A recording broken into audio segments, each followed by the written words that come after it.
originally slide rules and children's toys, and I slowly convinced Nicole to say, you know, we could also have other things like pine cones. There's mathematics in pine cones, and a nautilus shell. And, well, you know, there's other things with mathematics. How about calculators? How about a cryptography machine, something that uses prime numbers to send secrets back and forth? How about, you know, could we get not just one slide rule, but a bunch of different kinds of slide rules and maybe explain what a logarithm is? Could we get something that's geometric, where we could show how, there's geometry in nature, how you could get geometry to change? And so I got a hold of this guy that I knew, Scott Kim, and his arm was very easily twisted, allowing us to put something on, and other people. And some of the hard things to do were, much mathematical art today is on computer screens. But the rule is no computer screens, no machines, no videos. So everything has to be an object. And that made for some interesting work. How can I show mathematics without equations, without videos, without interactive knobs and things to turn? And the answer is, well, for kids, there's plenty of cool things. For adults, teenagers, there's even more cool things. For, you know, a proof without words of an infinite series. These to show, this plus this plus this plus this plus this is 1/3 of the entire space. Proof without words. And knot theory, low-dimensional topology, a chance to actually show glass, knots made out of rope, knots made out of DNA and RNA, and to show that ordinary knots, things, you know, tying your shoes, is a mathematical statement. So, and some knots, like a figure-8 knot, turns out to be mathematically really interesting. It opens up a whole branch of hyperbolic geometry. And yet, go back 150 years, and you'll find plaster models of geometric functions. And you say, well, yeah, I can see that was all made in the 1880s in Germany. But one of those, right back there, is a three-dimensional graph of the Weierstrass P function. The Weierstrass P function is the ingredient for modern cryptography.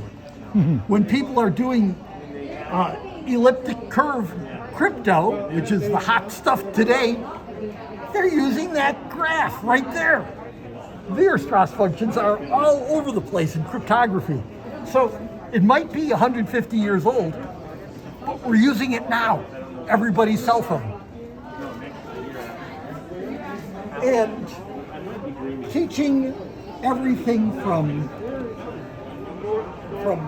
pine cone numbers to the Fibonacci sequence, logarithmic spirals. This is the mathematics that we find in nature. You see a pine cone, and right off you say, hey, there's something mathematical here, and Fibonacci is hiding there. A 8th grader from Lick Wilmerding High School in San Francisco enumerated and populated the pine cones. We got calculus displays to show the method of washers and the method of discs, to show introductory calculus. But I don't want to show an integral, don't want to show a summation sign. Somewhere here, if you read along, you'll say, if you have a loaf of bread, a 1 pound loaf of bread, and you slice it this way, it better add up to 16 ounces. If you slice the same loaf of bread, it'll still sum up to 16 ounces. No matter how you slice your bread, no matter how you slice the 1 pound loaf of bread, it ought to be 1 pound at the end. That's what integral calculus is telling us. Yep. So what I'm trying to do is to reach out to the public saying, hey, yeah, we talk about calculus. You're passing by, here's the heart of it. And slide rules, of course. You can't talk about anything. And teaching slide rules, old Fuller slide rules, and even a Pickett slide rule made in California. Pickett slide rules are from here.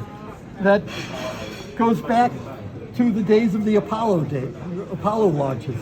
That model, one of them, went up to the moon and back. Yeah, I saw a video about circular slide rules. Oh, okay. And that they were part of the Apollo missions. Yeah. Because if the computers went down, you just had to be able to calculate. Yeah, where are you going? Yeah. Sure. Awesome. Yeah, Let's take a look at these cases. Yeah, so it's all... I'm ending up making an impromptu documentary, and that's fine. Stacy Spire is a mathematical artist in Berkeley, Albany, and she made some just wonderful polyhedra, but it's not just polyhedra. It's not just polyhedra to show.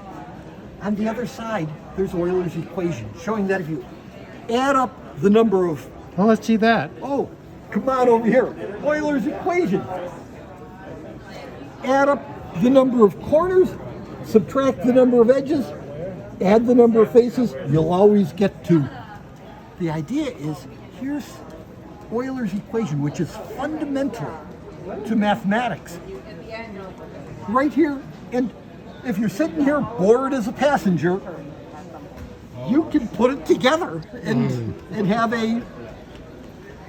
figure out that, oh yeah, something as subtle as Euler's equation pops right out of just counting the corners in Stacy's sculpture. I love her polyhedra. Yeah. So even without touching them, they're very tactile. And so these are yours, right? Yeah, these are mine. These are Klein Bottles. And this, of course, is international. 2 of the Klein Bottles were made in Shanghai. One of them was made in Berkeley, and one of them was made up in Canada. So Lucas Clark, Tom Adams, George Chittenden, Xing Wei. I wanted to point out that, yeah, there's mathematical glass artists all around the world. Okay, so they're not all by you. Well, they're all designed by me. I see. I've sort of leaned on various glass people to turn it into glass. Wow. I may be something of a Klein bottle person, but I'm a terrible glass blower. Happily, I know some good glass workers. So, meanwhile, of course, can't talk about mathematical objects without calculators, and it goes all the way back to the annotators, the millionaire calculator, an arithmometer. All of these are from Chris Hamann down in Monterey. But what's interesting to me is how many of these are from California.